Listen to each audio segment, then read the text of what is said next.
So இந்த சம்மை நம்ம solve பண்ணுவோம் வாங்க. என்ன கொடுத்துருக்காங்க? A stands for division, B stands for multiply, C stands for plus, D stands for subtractions. அதை அப்படியே இங்கே நம்ம அப்ளை பண்ணுவோம். 87 ஏ என்னது?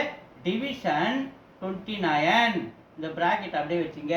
பி என்னது? மல்டிப்ளை 14, டி என்னது? சப்ட்ராக்ஷன் 24, சி என்னது? ப்ளஸ் 14, இங்கேயும் சி ப்ளஸ் 6, பி என்னது? மல்டிப்ளை 5. என்ன வரும்? ஃபஸ்ட்டு போர்ட் மாஸ் ரூல்ஸ் பிரகாரம் பிராக்கெட்டில் இருக்கிறத நம்ம செய்யணும். பாருங்கள், BODMAS. B for bracket, O for half, D for division, M for multiply, A for addition, S for subtraction. இந்த லைன் பிரகாரம் தான் இது எது ஃபஸ்ட்டு வருதோ அதை நம்ம செய்யணும். ஸோ இதில் ஃபஸ்ட்டு ப்ராக்கெட் வருதா? ப்ராக்கெட்டில் நம்ம செஞ்சோம்னா 87 division 29 3 times, இந்த மல்டிப்ளை 14 minus 24, இந்த ப்ளஸ் 14 ப்ளஸ் 6 into 5. இப்போ அடுத்தது இங்கே ஆஃப் இல்லை, டிவிஷன் இங்கே பண்ணிட்டோம். அடுத்தது மல்டிப்ளை இருக்க 3 into 14 42 மல்டிப்ளை பண்ணுறோம்.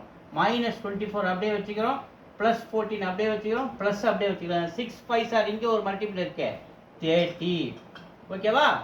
ஸோ அதுக்கு அடுத்தது ப்ளஸ்லாம் ஒன்று சேர்த்துங்க. 42 இது 46 56 ஒரு 30 86 மைனஸ் 24, answer 62. Subtract பண்ணா answer 63 is the answer. Thank you.